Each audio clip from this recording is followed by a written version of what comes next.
Before we get started, I want to bring in my good friend Tomas Bernatsky, who is the other half of You Know Me Now, to share a few thoughts with us. Hey, Tomas. Hey, Rex. So we made it to season 2. Woo! Yeah, 10th episode now. I'm super excited about the journey we're on. Me too. So much has already happened in our first season. Is there anything you want to share with our listeners, Tomas, as we launch into season 2? Yes, absolutely. We have been getting lots of new listeners recently, and the show is growing.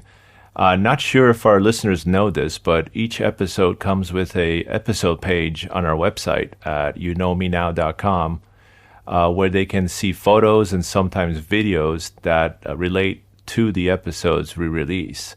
We would encourage everyone to visit.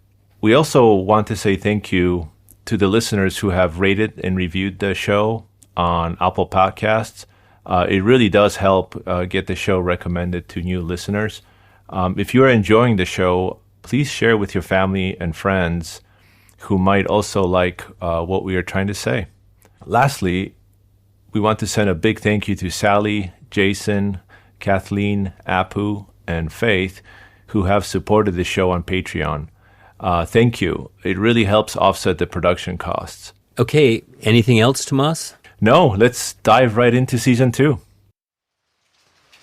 This podcast contains potentially sensitive topics, including strong language, drug use, and other conditions of human suffering. Listener discretion is advised. Wes had excellent hair. Even when it was salt and peppery. Wes had excellent hair, that's for sure. Wes was a good-looking guy. Wes knew everybody. Really? I think so. Yeah. And everybody knew Wes. I think the first thing I noticed about Wes, he just catches a person's eye. He's extremely handsome. He catches everybody's eye because he stands out above the rest. But what kept me just continually seeing him and enjoying him and being his friend was that he is a beautiful person inside. One night I saw him in Fremont, and I was heading to a place where I lived where I was having some troubles, and he said, Brenda, here, I've got to show you this, and he got me to slow down, and he took me into the church there, and he took me up the stairway, and then he said, we can just sit here. And he just let me just relax and not have to talk, not have to say anything to him. I mean, he was just a friend, a good friend. He kind of knew when people needed their moments, especially being out on the street. It's constant. Wes was full of love, that's for sure. Wes, I don't know if I ever saw Wes really angry. I've seen him disappointed before. And Wes always would try and want to get something going with me musically, but he was really inexperienced, and so I always, kind of blew him off, which I wish I hadn't done now, but it's the kind of things that happen when people pass. You wish you were nicer. And I wish I was nicer to Wes. He deserved it.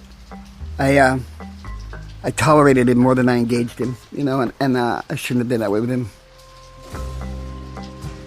I'm Rex Holbein, and welcome to You Know Me Now, a podcast conversation that strives to amplify the unheard voices in our community.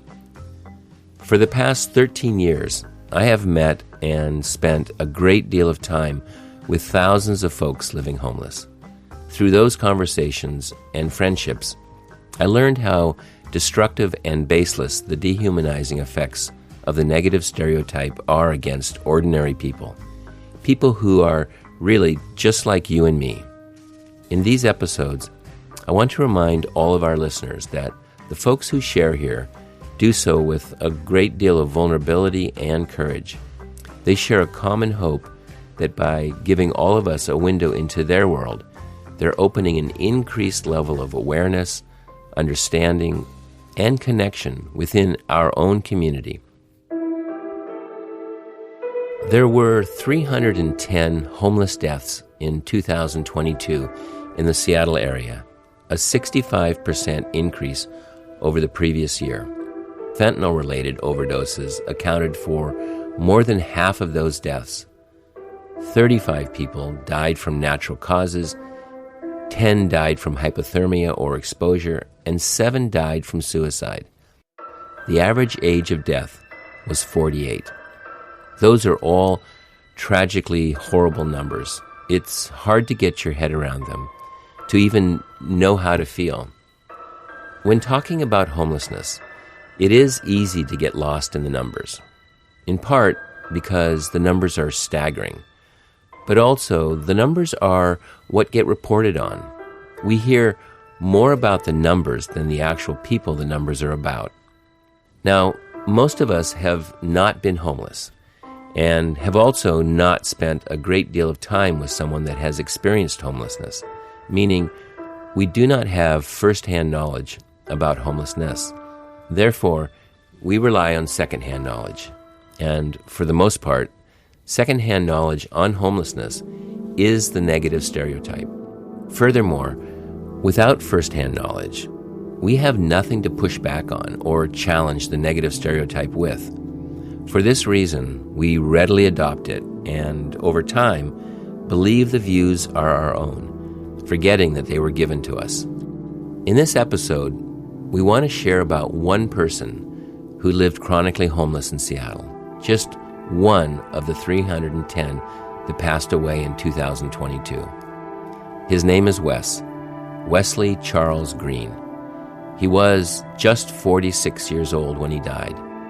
The cause of death was listed as systemic hypothermia with acute combination of drug intoxication, including fentanyl and methamphetamine.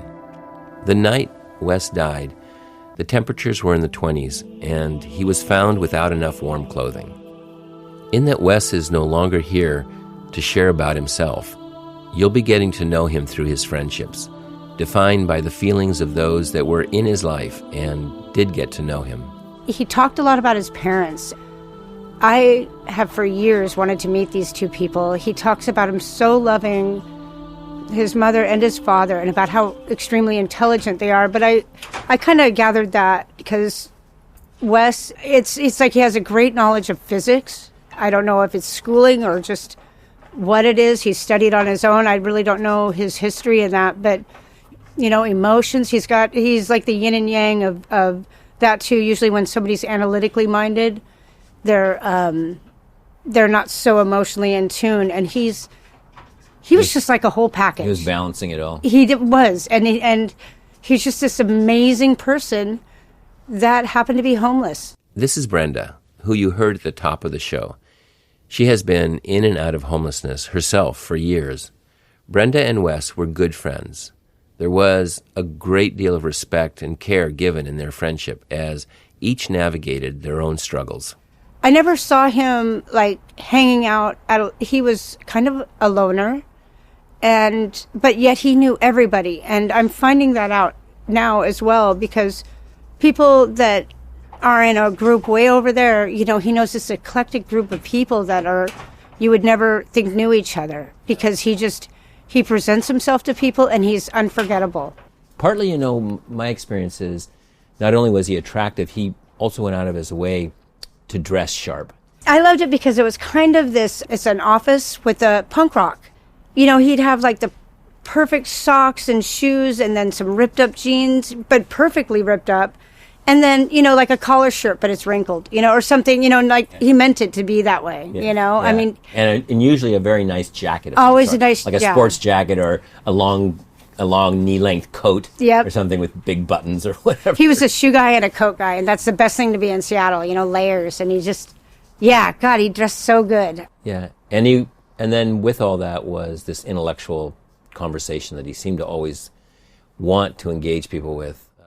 It was amazing because he's one of 3 people I could think of that can really get deep. And his vocabulary I just admired it so much. I mean, he would pull words and I'd be like, what does that mean? You know, and I thought mine was okay, but he can, you know, a lot of people are turned off by, you know, on the streets. They're just like, well, I don't understand that or anything. I was so intrigued by his vocabulary.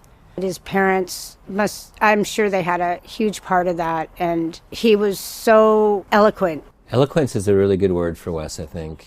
I don't know actually quite how he did it, you know, with the roughness of homelessness and the uncertainty constantly every day of it. He somehow was able to keep that fairly together. And look good and, you know, and be happy. A lot of people, you know, you could see their good days and their bad days. You know, everything shows. Like I said, you know, you never really have any privacy to the outside, you know, world.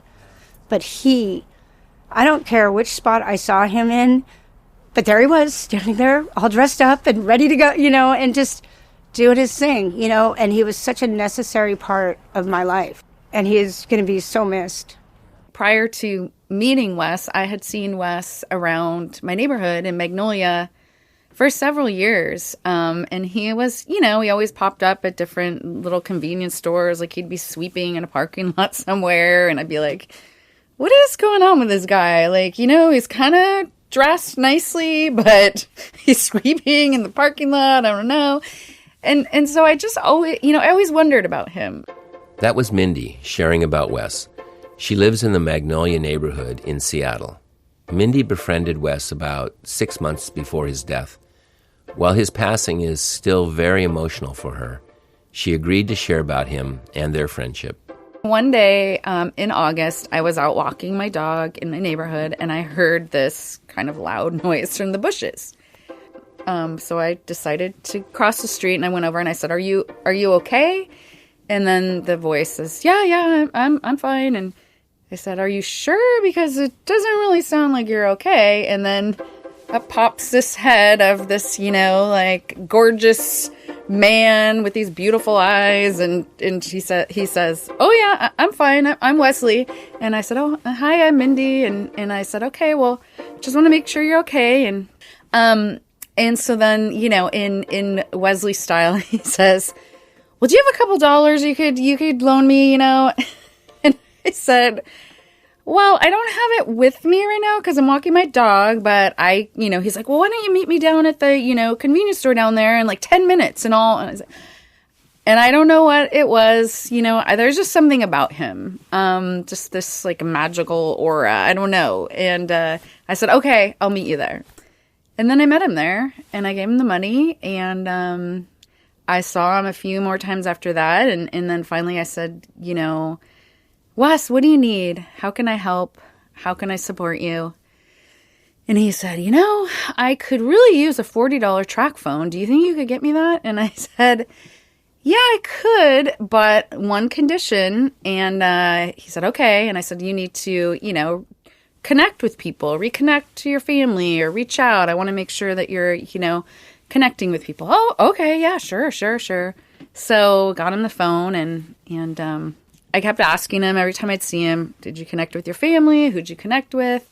And then he hadn't, and then one of the days he said, "Well, why don't you call my Aunt Patty? Call my Aunt Patty and let's talk to my Aunt Patty." And so I said, "Okay, I'll call her," and we called and learned a little bit more about Wes. When I met Wes the first time, there was a couple of things that just immediately struck me differently that I felt drawn. Number one, his eyes. Yeah. There was something about those eyes. Secondly, amazingly well-spoken person. That was Martin speaking. Like Mindy, he lives in the Magnolia neighborhood. However, they did not know each other until later when Wes connected them. Martin's experience of first meeting Wes was when he was outside in his front yard gardening.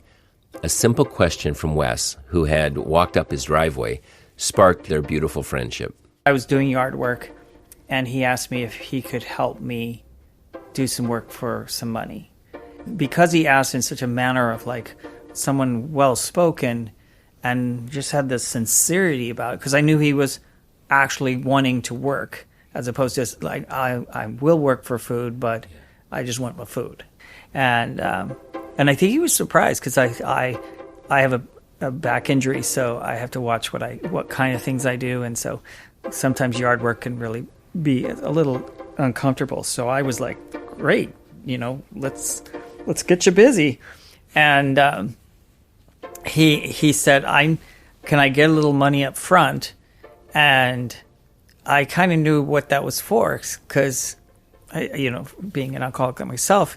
And he says, "I just want to go to the store." And I thought, dude, I get it 100%, because so been there, done just that. Yeah, go get what you need, whatever makes you feel good and get you going, then let's do that. So of course he was back in a few minutes and just killed it. I mean, the precision of the work that he did, he trimmed and then swept, and I mean, I was just thinking, I'm done. But he was just here for a while. You know, I want to just point out or pause for a second on that little moment where, you know, you decided, yes, go ahead, go to the store, right? Because that's a big moment. Because I would guess, take 10 people, 8 would have said no.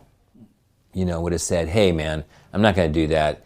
You want to do the work, I'll pay you for the work, right? And then you can go to the store. And I mean, I think that's beautiful. And also you can see how it was a stepping stone to not only success for working for you, but to your friendship. Yeah. A certain level of trust. And I think what I heard you say too is knowledge from your own kind of your own history. You understood that moment. Yeah. I knew that, you know, for myself, there's a lot of things I did when I was consuming alcohol and I was inebriated that I probably shouldn't have been doing. But to me, I felt like I was at my best. If I just, you know, got just enough in my system, I was in that perfect zone.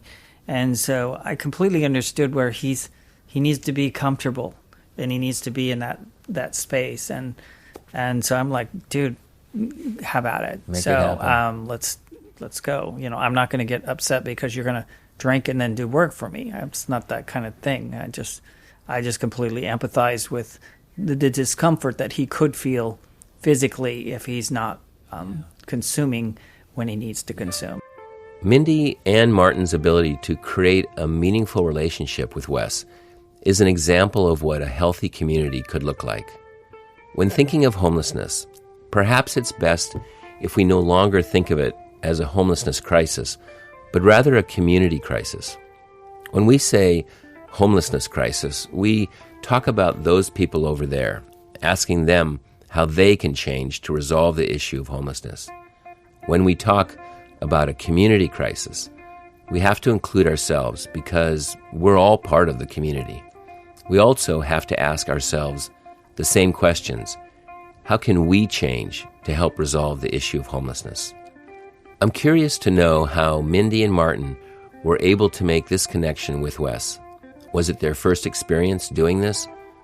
What was the secret ingredient? Was this the first time, or had you done this before with regards to reaching out to somebody on the street? Like, what's your track record with the homeless before Wes?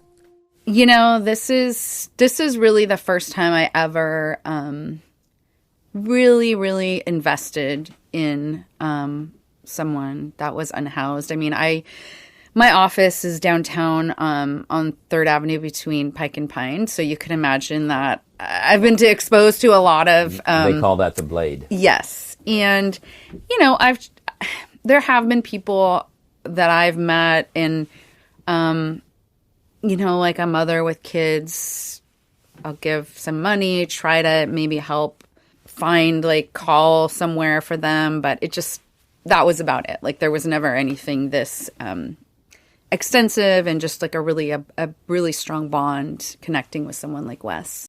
We had this one gentleman who came up our driveway one day. He spoke to my wife first, and he wanted to know if she had like a pottery pot, because we weren't sure what he wanted, but my wife had all this stuff left over because she's quite the gardener and she has an excess of them. And the fact that she brought that to him and said, here, and it was exactly what he asked for, it was just like, lit him up. And so he would come by from time to time to he would bring us gifts, things that he found. But, he was really struggling with addiction to the point that he just eventually disappeared because I just think his body gave out. But consumed by it. Yeah. So you got a little bit of occasionally where his mind was starting to go due to heavy use, and he'd be a little more difficult to interact with. But it was nice, His name was Stefan, and so. I love that he brought you stuff. Yeah, he'd knock and give it to us, or we'd come out and it'd be on the front porch. And like with Wes, Stefan was just kind of like a fixture in Magnolia, so it was his neighborhood. So you saw him a lot, and it wasn't just some guy passing through. It was just this guy that I lived across down under the rail overpass right there. It was an interesting experience. We didn't know quite how to deal with someone who is that deep into addiction, that has obviously some mental illness, and obviously has been on the street for a long time, because I think your mind starts to think differently. New friendships are always a journey. Ones between the housed and unhoused can be challenging, to say the least. At times, they are unpredictable and frustrating for both sides. However, there also exists this beautiful opportunity for something genuine and authentic. By crossing the divide, new experiences can be found, ones that bring real meaning to our lives. What you put in is what you get out comes to mind. Mindy and Martin as housed individuals and Wes as unhoused all reached out in trust and found something genuine. After I got him the phone and I talked to his aunt, and then subsequently his uncle Stephen, Patty had told Stephen about me, and she said, "Can I have Stephen call you?" And I said, "Yes, please." And I talked to Stephen. And again, they're back in Chicago? So Patty's in Minnesota, and Stephen's in New York, and then Wes's stepfather is in Chicago. And I ended up talking to his stepfather, Tom, as well. And I think that after really connecting with his family and learning more about Wes and his story growing up, and then also just spending time with Wes and talking to him, and really, he really told me a lot about his life and growing up, and what he had gone through. And he really, to me, was interested in trying to change his life and get to a better life in terms of housing and mental health and treatment for addiction. And I just told him, I said, Wes, I want to help you, and I want to be a support for you, and I want to be your friend. And as long as, we can kind of take this journey together, and you're on board too, and we keep taking these positive steps together, then, I'm here for you. And that's where it started. And we really, the first step we took together was we got his ID. He didn't have ID. It's funny, and Wes got on this, and at first I was uncomfortable with it, but he would call me his sponsor because he'd get going on stuff, and then I'd give him ideas, and let's get organized. Because he'd have these little moments where he's like, I got a new idea for a business. And then I'd help him, and then he's like, you're my mentor. You're like my sponsor. And so I said, well, sponsor kind of means something else, but I'll go with what you're... I'll roll with it. Yeah, I'll roll with it.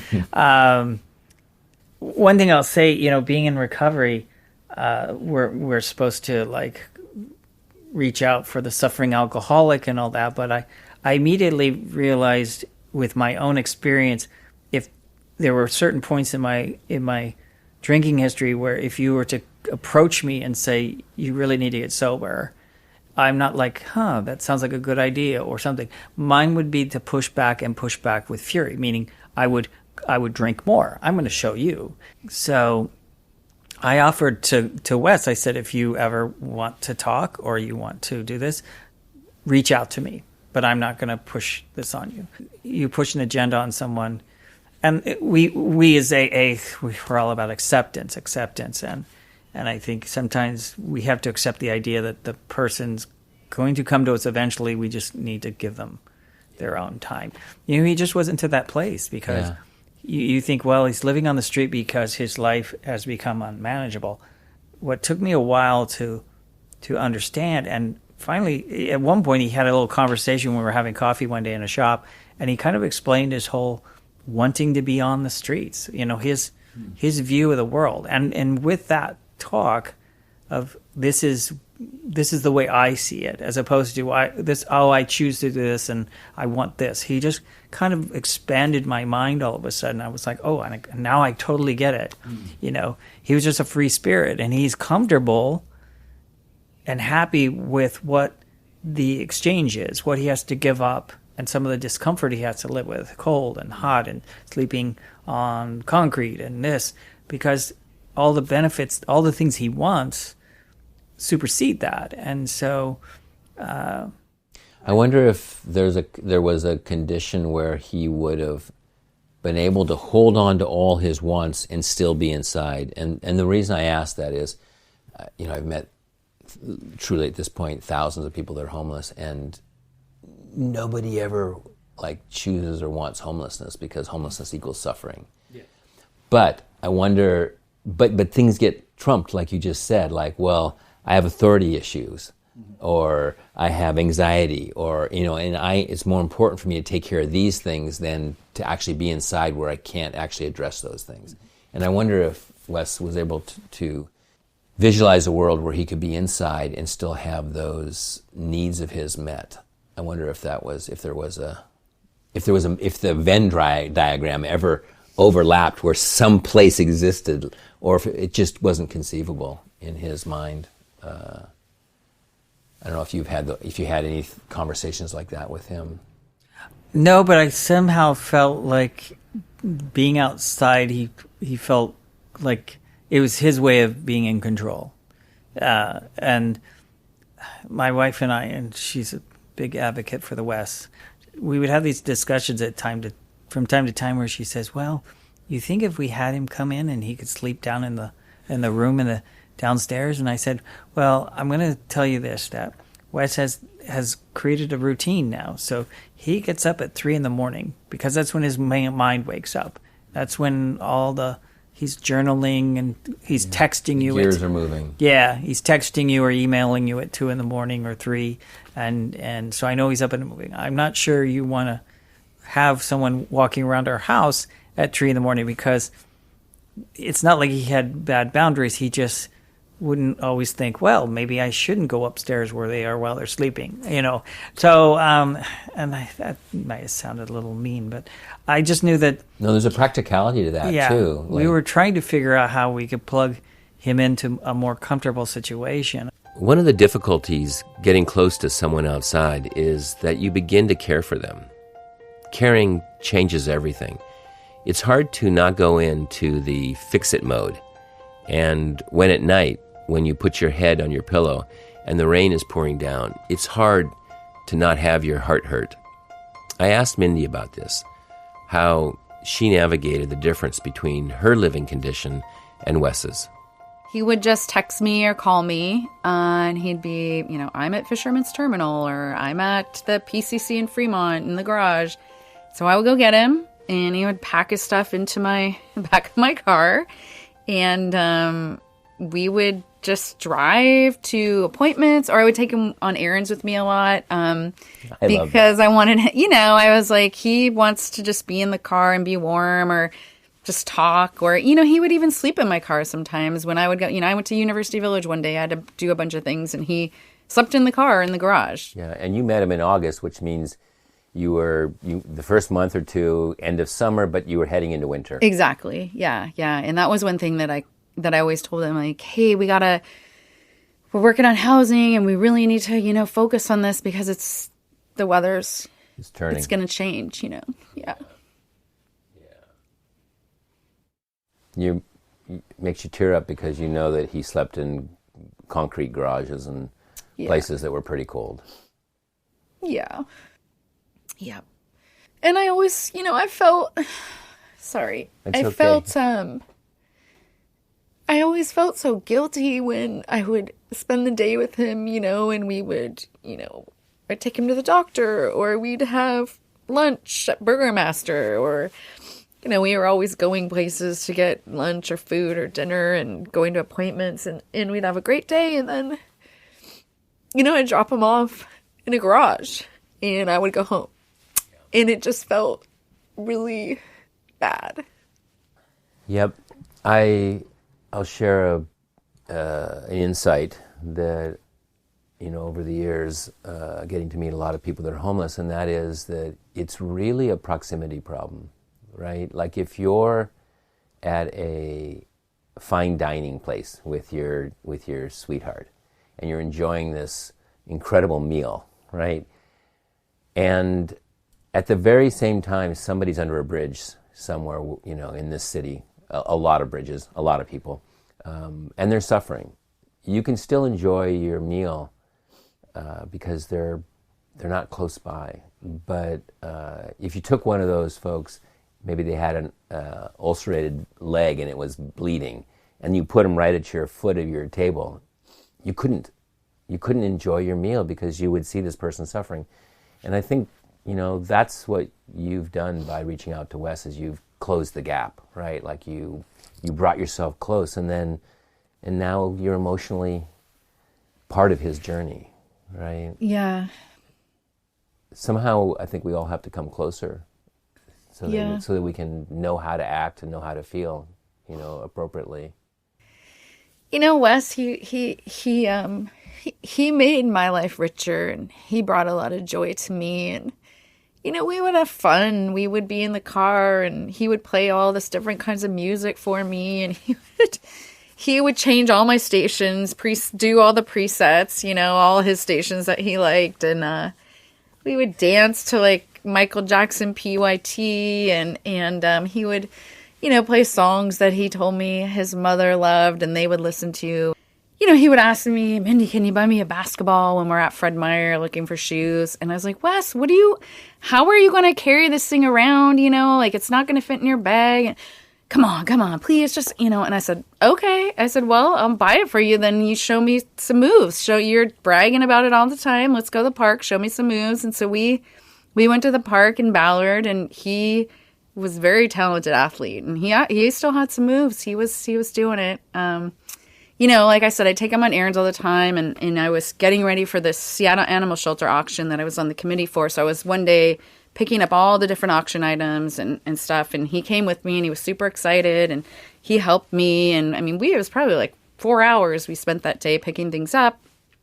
And then we got to the Nordic Museum in Ballard and dropped him off. And then I had a picture backdrop that we needed to set up. And I said, okay, Wes, you do it. You put it together. I don't, And he was so great with things like that. He was so handy, and he was focused and engaged, and he just went for it, and it was perfect, And he was really proud, and he was really happy. And I remember that. So that day I took him, back to Magnolia, and then I went to the auction with my husband, and got this email when I was at the auction, and it was from Wes.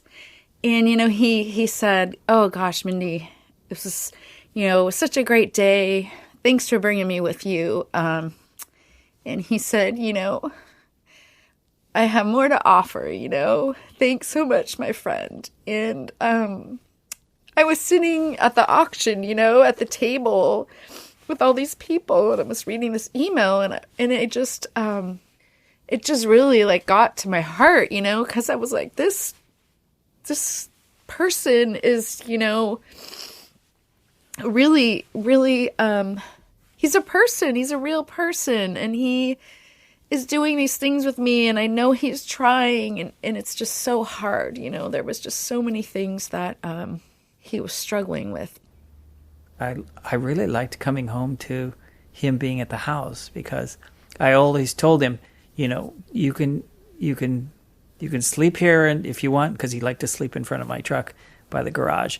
And then would he pitch a tent, or would he just brought his bedding and some cardboard and stuff, and I bought him some new bedding because he needs something better. So I just told him, if you ever just need some place to be, just make yourself at home on the patio. So it got to a point where if I came home and he wasn't on the patio, I felt like I felt a little butthurt. I feel like my girlfriend's not coming over kind of thing. That kind of, I'm disappointed. Oh, yeah. And so I would get to that intersection and I could see over, and it was always great because I'd be parked there ready for my turn to turn, and I could see him either moving around or sitting up here reading, and I'm like, yay, my dude's here. I think that's one of the things when I first met him, there's this sense of ease that I felt with him, and a sense of extreme trust. And he really was very conscientious of. He had very good boundaries in knowing that what he should and should not be doing. And he said that's one of the reasons he didn't spend a lot of time hanging out with a lot of homeless people or in encampments, because there's a lot of thieving and stuff that he just went so against his nature. Yeah. So he just liked to be by himself. One time he did get kind of attacked by some other homeless, and they took, at that time, his little push cart that he had, which saddened me because he had all his books in there. And he had one book that turned out it's a book I had in high school, and we spent a lot of time reading that and talking about it. And I just was bummed that he lost that book because it was a connection point. Yeah. I don't think they wanted his books, but they just took the whole cart, and that really, that was sad. One of the things that you're sharing, I think, is missed by a lot of people in the general public living inside, is that when we talk about the issue of homelessness, we invariably talk about what can we do for them, like what do they need, and what can we do for them, but we don't hear too often what they are doing for us. And what you're sharing is that he enriched your life, right? Like that that you were looking forward to his company, and the things that that you got to share back and forth was equally valuable to you as it was to him. Yeah. And I've said this to my wife, I've said it to my friends, especially now he's passed. I was just explaining, my grief, of course, but I was just felt like I'd lost something, because he was teaching me so much, and I was learning so much, just, again, seeing the world through his eyes and how he saw things shifted how I saw things, and it made things bigger and more interesting. I'm not saying he's a character, but he was really, truly interesting. If you can get him talking about his family or some of his experiences, especially when you get into talking music, then he's got 1,000 stories about this and that. And it's never a dull moment, let's just put it that way. And what would you say to people that haven't had experiences meeting people that are homeless, like based on your experience getting to know Wes? It wasn't like I was trying to take care of Wes, but I think my mother's caretaking nature is in me. And when I helped other people and are prone to reach out to help people I see on the street or otherwise, and then just with Wes, it's just like I have this need to care for something without any strings attached, and there's a real joy and a freedom with knowing that there's no exchange here, and it's not conditional. Yeah, and I think most of all, I think there's a couple homeless people who are up by the project I'm working on right now, and I make a point when they're there, because sometimes they'll see me and then I'll wave to them. The other day I opened the door because I was working on the front entry of a home, and I just asked the guy, "Hey, how are you doing today?" Because I'm genuine and like, how are you doing? Yep. And I see you, because I think that's a big part, is people are avoiding them due to the awkwardness of having to talk with someone, and maybe they'll ask for money, and so we shut them off and we pretend we don't see them. And I think I've experienced enough feeling disenfranchised myself due to whatever, either alcoholism or just my own self-worth issues. But there's nothing worse than feeling like you're invisible. So I make a point when I'm out and about and I see them, you're there, I see you. If I can help, yes, within reason, and also just giving them a sincere hello, because everyone says, "How are you?" But it's when you have to say, "No, how are you doing?" Yeah, you're actually human to human having a moment. Yeah, because sometimes you could get them at a point where they just needed that acknowledgement. I know that from my own experience. Somebody just says the most minuscule thing to you, but the timing is perfect, and what they said to you is just so minuscule, but it just delivers, and you suddenly your day, I wouldn't say brighter, but you're turning a corner and putting it in a totally different trajectory. So I'm totally agree with that. Yeah, it's, even if you're not homeless, the power of somebody genuinely saying hello to you, even when everything's going your way, and a stranger says, "Hey man, how's it going?" Like you can feel it. Like even that, you're like, "Whoa, that person actually genuinely wanted to say hi to me," and like there is worth in that. Yeah, there's a lot to that. I know when I come off the freeway off ramps and I lower the window and I say to somebody, hey, how's it going, man? You doing okay? I've been doing that for probably 12, 14 years-ish. Not one person has ever said, hey, can I have some money? Because the moment of actually just connecting trumps that moment of saying, hey, I need some money or I need something else. Like it's a very valuable currency, connection is. I want to jump in to share briefly about my own friendship with Wes. I first met him back in 2012 when my architecture office was in the Fremont neighborhood. By that time, the office had turned into a drop-in center due to the fact that I had started a Facebook page titled Facing Homelessness. The intent for me was to show people experiencing homelessness as beautiful and worth knowing, just like all of us. It was a call to the community to come closer and get involved with those struggling on our streets. I remember the first time Wes and I met. It was on the covered bench by the canal, right out front of my office. I don't remember who said hello first, but I do know that I have never been drawn so quickly into deep conversation by a complete stranger. And after maybe 2 hours, I finally said, I had to go, but we promised to continue the conversation next time we saw each other. I left feeling exhilarated by the exchange. He was clearly smart, but not just that. He was thoughtful and curious. He was also extremely handsome, and by that I mean captivating. His eyes were strikingly beautiful. A few days later, after another long chat, I asked Wes what I had initially wanted to ask him, but didn't want to sound too eager, and that was if I could photograph him. I was getting pretty comfortable photographing folks living outside, and up until that point, I don't believe anyone had said no to me. So when I asked Wes, he said, no, I don't think so. I replied nonchalantly, okay, no worries. But my inside voice was like, what? Really? Seriously? Because I was really wanting to photograph him. Over the next few months, Wes had figured out that my office was this place for folks living outside to come and gather, to grab a coffee, warm up, use the bathroom, and just chat with friends. In the front room, I had a whole wall-sized board where I put up 4x6 black and white photos of people I was meeting that were homeless. Wes would come in, hang out, look at the photos, but never say anything about it. And then, maybe 4 months later, one day he just walked into my office and said, okay, you can take my photograph. We were both smiling big because he knew I had outweighted him. When Wes came into the office to look through clothing donations, his process was unlike anyone else's. He knew exactly what he was looking for. Most of the time, he didn't take anything. Nothing was quite right. He did have a look. It was this combination of being seriously nicely dressed up with some creative twist.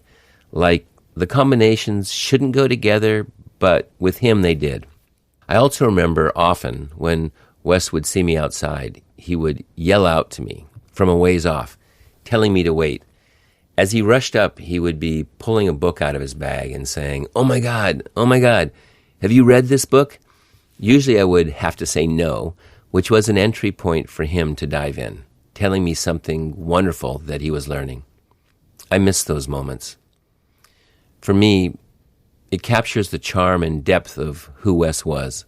One of the more difficult times I remember was when Wes was banned from the Ballard Library. There was some complaint made against him, and then some further miscommunication, and suddenly he was not allowed to visit. The library wasn't just a warm place for Wes. It was his connection to books and access to knowledge on the internet. He was in a very dark place over it. After some back and forth with library management, Wes was again allowed to visit. And the struggle of it all reminded me how important something as simple as walking into a library is, how easy it is to miss the barriers those experiencing homelessness have to navigate every day. Books, magazines with articles he found special, and family photos were all important to Wes. I started seeing lots more of him once I agreed to store his books and memorabilia in my architecture office. He would show up to drop something off or just to go through a book already there. His presence in my office was something beautiful for me. I asked Mindy to help us better understand Wes's love for knowledge and books. When I first met him, he had a Rubbermaid, plastic, container full of books and National Geographics. He loved Nat Geo. And he had a little, I don't know what you call those, grocery kind of rolling cart. It wasn't like a shopping grocery cart, but I don't know. He had that in there, and then his blankets. And I was always like, how do you carry all this stuff around? But he loved his books, and he always had his books. And, we'd go to the Ophelia bookstore in Fremont, and he knew everyone there, and he knew everyone at all the libraries. His Aunt Patty got him a subscription to National Geographic to his mailbox at the Ballard Food Bank, and so he was super excited about that, and we would always go pick it up, and he would, get it, and he'd be sitting in the car and be like, "Mindy, look at this," and then he would also, give me presents of different Nat Geos, and he would tell me all about them. And this is for you and Elliot. That's beautiful. Yeah. It makes me laugh to think, I haven't thought of this before, but makes me laugh to think about how many people stored books for Wes at any given moment. I still have a box full in my garage right now. All of a sudden, I could see there are 10 people out there that have Wes's books scattered around the city. Talking with Mindy and Martin, it reminded me of the saying, "It takes a village." I asked Martin how he and Mindy ended up meeting. How did you and Mindy meet? You weren't friends before, Wes, were you? No. He just all of a sudden, he'd show up with something new. And not something frivolous. It was something he needed. But it was something a little high-end, meaning it's more than a couple bucks. Where'd you get that? He's like, "Look at this." And then just Mindy. Mindy bought me this. Mindy took me to coffee. I had lunch with Mindy. You should meet Mindy. I talk about you to Mindy all the time. And so one day she was coming to pick him up, and so he's like, "Yeah, come by, meet Martin." So I got her to see his skill sets that I was taking advantage of, and I got to meet her because I'm thinking, not so much like who's this lady giving him a fair shake to, but there was something the way he described what she, her and how she was treating him and stuff. I just thought, this is really unique because she obviously, again, it's kind of like when you have a shared experience. I thought maybe she's got it. She saw that thing that I saw. She registered his sincerity and his caring and that he's just a good person at heart, and not to mention, and she had brought it up, just how well spoken he was. But so I just was eager to meet her, and we were. This sounds terrible, maybe. We would compare notes. We would text each other, just saying, "Well, I took him to coffee today, or we went to," and because he viewed her very much as a mother figure. And he would have a lot of this sharing about his family and his past. Where with me, he wanted to share. We get talking about his books, and I think he somehow viewed me as being an intellectual of something.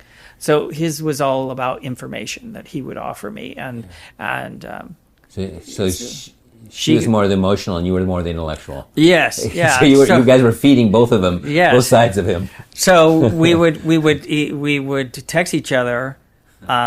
Kind of to get a balanced look at what's going on with him that day. Wow. Or if he was having some issues or was going through something, I would check in with her. Have you seen him? Or if I hadn't seen him in a couple of days, I get really worried. Because I would, I got really into just having him here. He became a family member that I looked forward to. And I know that he moves around depending on the time of the year because he wants to go places like up in Ballard and Fremont where the parking garages are because he can stay. So when he started to not come around as much, and he was having trouble keeping his phone. So it's just like I got slightly disconnected with him, and that really bothered me because it's like when he would sleep in our driveway in front of the truck by the garage door, I always like to get up and the first thing I do is look out the window to see if he's there and is he okay. You know, when I hear you talk about Mindy, it's hard not to think about it takes a village. Like if our communities were structured in that way, like we were all engaged somehow in the lives of somebody that was struggling, what a difference that would be. I mean, quite a profound difference, I think. And what's a shame is that when I talk to Mindy and then now hearing you and others that have reached out, it's like they all feel like they're the ones that got the most out of the deal. Yeah. Right? So it's not like it's a burden or a, something that, a duty. It's actually a gift that is just sitting there for all of us. But somehow we miss it. That's perplexing to me. There's so much that he was giving me just by being there, and it's one thing to grieve a loss because it's someone you love, but it's another thing just there's all this knowledge and all this experience, and a lot of times it's just good to really hear someone's story, their arc. I mean, with Wes, he had his rambling, coming from there and going here and this and all his experiences here in Seattle.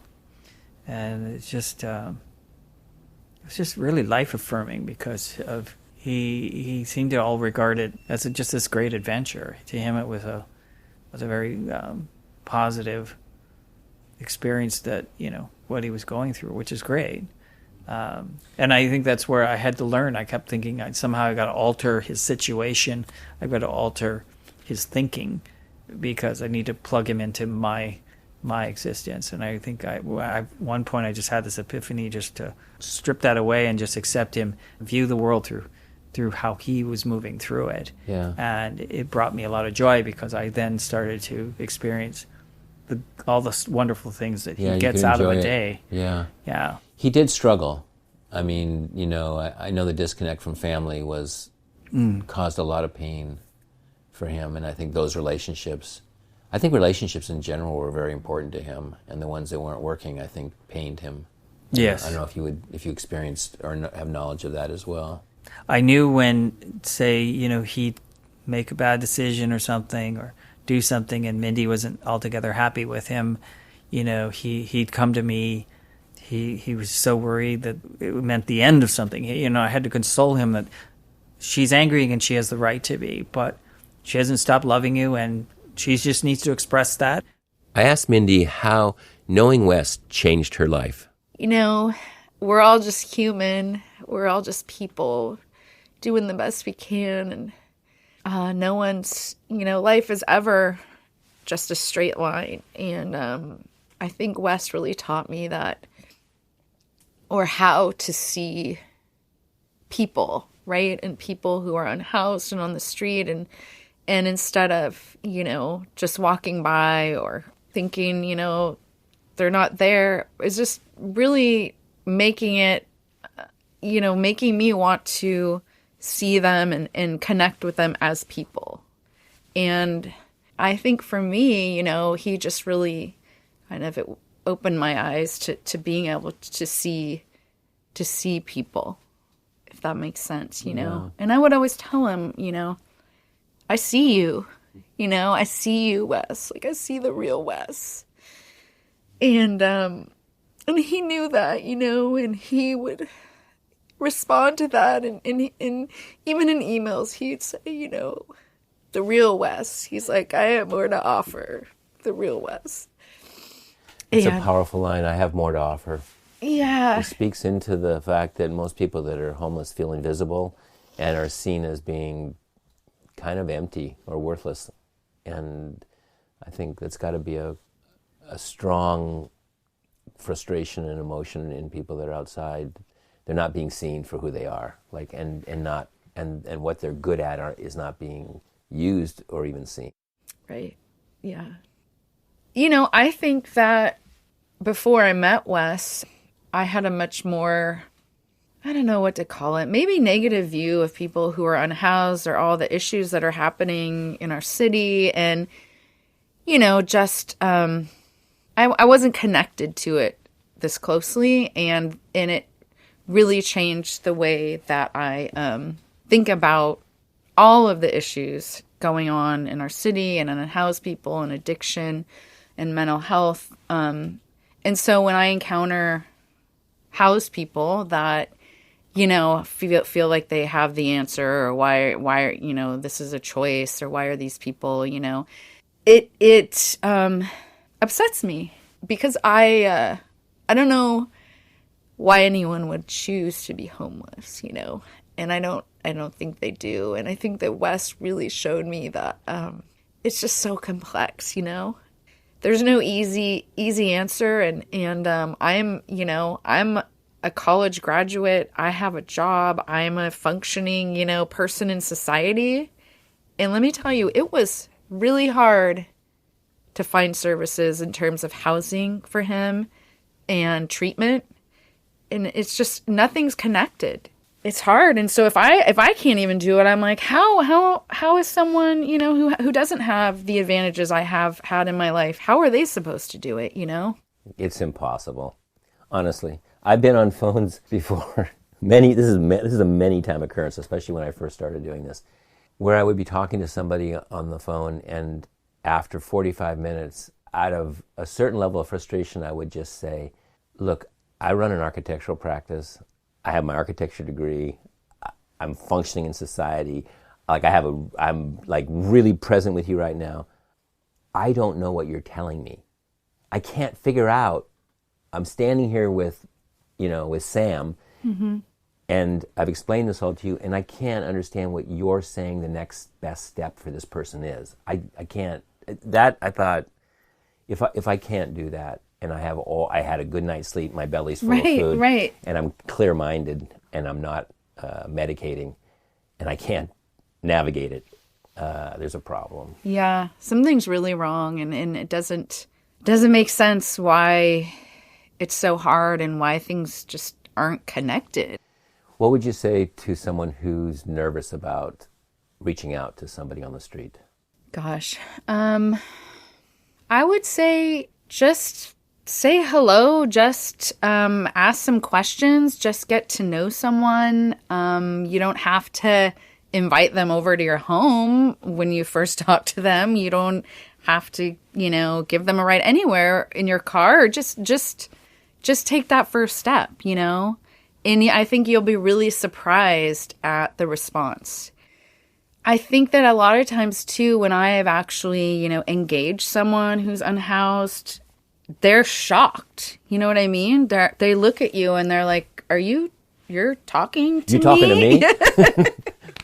Exactly. And then it's a really good experience. And I always try to ask people, what's your name? You know what I mean? Because I think for a lot of people who are unhoused, no one ever asks them their name. And I feel like, it helps them too, because it reminds them like, hey, this is me.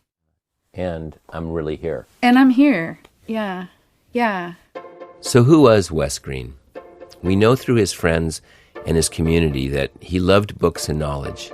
He was thoughtful and caring. He would regularly give his clothing away to those who needed them more. He was genuine and profound. He was very well dressed and very good looking. His relationships with other people meant the world to him. We also know that Wes was using fentanyl, with his intake increasing dramatically at the end. Mindy and Martin were becoming alarmed. It's really the last time I saw him was the night he died. He called me and said, "Can I see you?"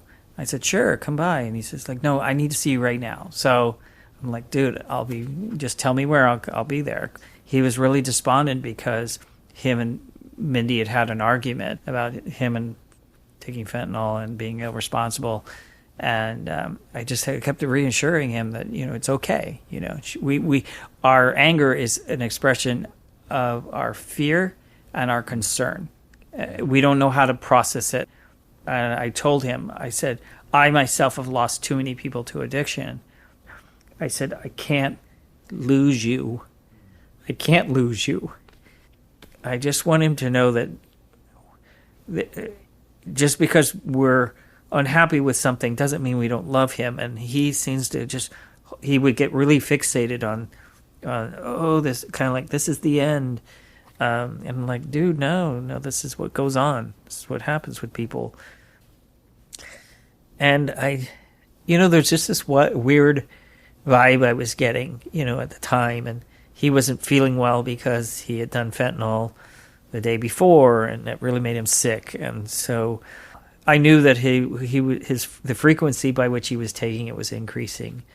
And I knew probably at this point he's addicted because, he'd been messing with it for a couple months now. And I haven't had, say, a chemical dependency to be able to commiserate with that kind of unique craving, that kind of unique physical and emotional pain that it brings. I told him, I know that I talked to you about stop drinking, but I don't care about that. If we could just put our attention to this one thing. Again, I just begged him. I just can't. Sounds it was just like, I can't lose you. You are too important to me. He just seemed so out of sorts. He would have these bouts of, these really highs where he'd come and you almost think he was on something, but he was just, his mind was clicking and he was super excited and super happy, and it could be a bit much to handle, but it was, he was feeling good. And then he and I could relate to this, and I would tell him, I know exactly what you're feeling, because he would get here and he'd be really depressed and going through something. And like depression, it's not centered around a thing. It's just an experience and a pain. It's not anchored to anything. And so that's where it confuses us, because we think that, this happened, so therefore I'm feeling poorly. It's just you feel poorly, and it's confusing and painful. And so, that's when I'd really take time off to spend a day with him, or tell him to stay around the house. I'll be back later, or I take him with me on my projects, and just keep him close. If he wanted to talk, I was there, but also just, I don't know, I just loved him and I worried. I just, again, wanted to know that I completely understand what he was going through. And he's not alone. And I know none of that makes sense. Not what I'm saying, but what he was feeling, it doesn't make sense to you. That's what's... Depression is so weird, because it's occurring in it. It's just... It's not grounded in anything. It's just there. Both Martin and Mindy are deeply affected by Wes's passing. I asked what they would like to say to Wes. What would you want to say to Wes? I would want to say that I love you, Wes, and I'm sorry that we couldn't get you into the treatment program that day, and that, we were in the middle of a disagreement the last time that I talked to him, and I'm sorry that I couldn't do more, I'm sorry. And I also would want to tell him, thank you for bringing just so much richness and joy to my life, and for allowing me to know and see the real Wes. I do have a lot of guilt. What if the treatment center would have been open on Monday when I took him there and he wanted to go? And what if I would have gotten him his hotel room on the other night, and not the night I did because it was so much colder that night? Just a lot of things that they just could have gone different, he would still be here. And so I know you know this, but you know that you can't take that on. You know the what ifs. You know that. I know. Doesn't mean that those feelings aren't there, but at the bottom of it, you have to know that you made Wes's last 5 months of his life extremely rich and beautiful, and he no doubt felt your love. I also loved my friendship with him, and I'm grateful that he met you and got to enjoy your presence and your gifts. Yeah, and I think, I think Wes is smiling right now because he had all these people, and he would mention you to me, and he would mention so many people, and I feel like now he's connecting all of us. Yeah. And I feel, that's such a great thing, and he would be so happy about that. What would you say to him right now if he was here? I think what I always told him is, I love you, buddy. I love you more than you know. Because I'm not sure he got, or maybe he did, that how much he meant to me. And just having him around, him being in the house for the day when I was kicking around here, or hanging out on the porch and just sitting with him, and or coming home and he's there on the porch, just lit me up. I was like, great. I don't think he realized how much that meant to me, to find him here. And I know when he was getting ready to mosey on, to wherever he was going to sleep or something, and I always say, "You sure you don't want to hang out some more?" It was kind of sad. It's kind of like your friend has to go home now, but I wanted to keep playing. Yeah. Martin is in the process of opening up a coffee shop. He had put that idea on the back burner, but when telling Wes inspired him to follow through on his dream. Now Martin is motivated more than ever to get to the grand opening of his coffee shop. He reflected about a time earlier when he shared his project with Wes. I have this notebook with all my drawings. It shows the concept of the whole thing, and so his mind was just like, wow. And I guess, though he seemed excited-ish at the time, he would not stop talking to Mindy about it. Like, oh my God. And then it came up again where he was talking about what's it going to take to get it going. And I would say he actually reignited me to, like, his encouragement that made me like, I got to take some time and really focus on seeing what it will take this time. That's beautiful. So again, I think it would have been a kind of a joint effort. This week, I was down there demolishing a wall and putting stuff away, and I just thought if he was still here, we'd be having the time of our lives, because he'd be in there working and he could bust stuff up, and he'd just be making all kinds of observations. He's when you got Wes talking, and he's kind of seeing, really thoroughly articulating what he thinks and feels about these things. It was so unique and so fascinating. When is do you know your opening date yet? I do not, because it's all contingent on the availability of certain materials and contractors coming in. I figure I will kind of open sometime in April, because I'll need most of February to get this pulled together. And I have kind of thought about, what I'm going to do when I open for people who are like Wes, who just maybe they do want to come in.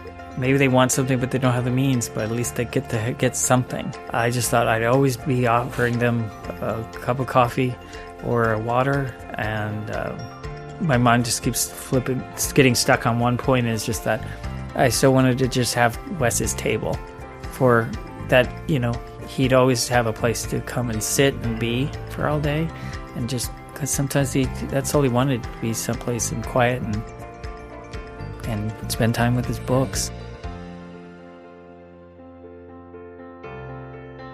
You Know Me Now is produced, written, and edited by Tomas Bernatsky and me, Rex Holbein.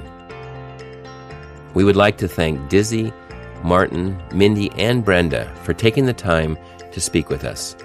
Also, a special thank you to Wes's family, who helped us understand his early years.